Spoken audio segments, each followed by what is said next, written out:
नमस्कार, देखते रहिए भोकर 24 न्यूज। क्या नाम है भाई साहब आपका? मेरा नाम रोहित खुराना है और मैं राष्ट्रीय महासचिव हूँ जय बजरंग दल से। ये जो बढ़ापुर के पास में एक गांव है, इसके गौशाला के पास में कोई गोकशी हुई थी, उसमें क्या है पूरा मामला? गौकशी से संबंधित हमने एक तहरीर दी थी प्रबंधिका के खिलाफ, जो कि थाना बढ़ापुर में दी थी। और थाना बढ़ापुर में जब हमने तहरीर दी तो उससे अगले दिन ही पुलिस ने हम साझ होकर के थाना बढ़ापुर से उनके पास खबर पहुंची है प्रबंधिका के पास, और उनसे मेरे पास जान से मारने की धमकी आई, जिसकी तहरीर मैंने थाना नगीना को भी दी है। इसमें अभी तक आपने कहाँ शिकायत करी है? इस विषय में अभी तक हम क्षेत्राधिकारी और थाना प्रभारी से मिले हैं। क्षेत्राधिकारी का कहना यह है कि वो गौवंशों के अवशेष इस गौशाला के नहीं हैं। तो अभी तक आपने शिकायत कहाँ कर चुके हो? इसकी शिकायत हमने दोनों थाना प्रभारी, थाना नगीना व थाना बढ़ापुर को दी। इसके अलावा हम क्षेत्राधिकारी को हमने इसकी सूचना दी है कि ऐसा इस प्रकरण हुआ है और हमें आशंका है कि गौशाला में बड़े स्तर पर गौकशी चल रही है, क्योंकि इसकी जांच करने पहुंचे अधिकारियों के पास भी 107 गायों में से 74 गायों की गिनती की गई। अगले दिन जब हम पहुंचे तो उसमें 30 से अधिक ऐसी गायें थी जिनके कानों पर बिल्ला नहीं था, और उप जिलाधिकारी को सूचना कर इस पर बिल्ला लगवाया गया। डॉक्यूमेंट अपने हाथ में ले रखे हैं, किस चीज के हैं? इसके डॉक्यूमेंट्स ये इस प्रकार से हैं कि दोनों ही थानों में इस तरीके की मेरे ऊपर जान से मारने की धमकी दी गई, और इनके ऊपर तहरीर देने के बाद भी ये इतनी दबंग प्रवृत्ति के हैं कि प्रशासन भी इनका कुछ नहीं कर पा रहा है। तो श्रीमान मुख्य गृह सचिव जी को मैंने अपने पास से मेल किया है और मुख्यमंत्री पोर्टल पर इसकी जांच मांगी है, और मेरे द्वारा दी गई दोनों ही तहरीर में 5 दिवस में कोई भी इस पर शिकायत पर कोई भी कार्रवाई न होने पर मेरी जान को बहुत ज्यादा खतरा है ऐसे गौ तस्करों से।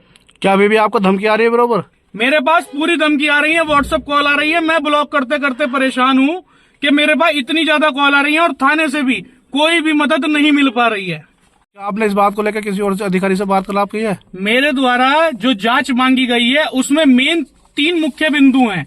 उन मुख्य बिंदुओं में गौशाला कमेटी की जो प्रबंधिका है, इनकी इनकम ऑफ सोर्स क्या है, जिससे ये दोनों गौशालाएं संचालन कर पा रही हैं। 2 गौशाला कौन कौन सी है? एक तो डीकली वाली गौशाला, ग्राम डीकली की गौशाला है, और एक इस्माइलपुर दमी की गौशाला है। दोनों ही गौशालाओं में बहुत बड़े स्तर पर गौकशी व गौ तस्करी की घटनाएं सामने आ रही हैं, और इसकी जांच के लिए हमने 3 महीने पहले भी, जब ये प्रधान को थी तब हमने जब भी पुलिस को दी थी, और आज भी पुलिस को तहरीर दी है, लेकिन कोई भी कार्रवाई पुलिस करने में नाकाम है। तो पुलिस प्रशासन से आपको क्या आश्वासन मिला?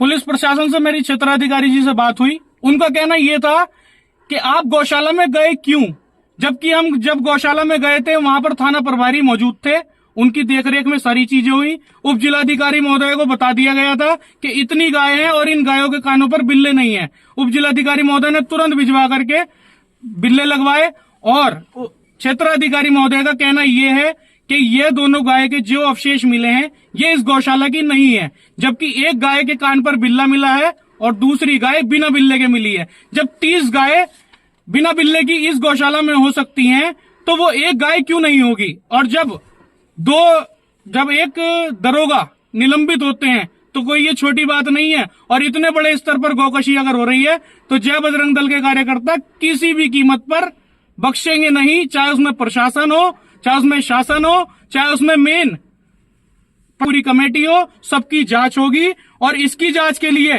गौशाला में इतने अधिक संख्या में गौशाला से गौवंशों की गिनती कम क्यों है?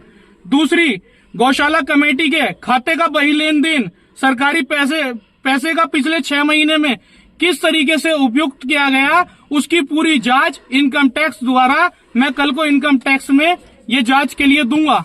हम लोग पहुंचे तो चारे की व्यवस्था बिल्कुल नहीं थी, वहां पर गीला भूस था और खाली भूस ही भूस था, इसके अलावा कुछ नहीं था। जबकि एक दिन पहले अधिकारी जांच कर गए हैं, 74 गौवंशों की गिनती करके गए हैं।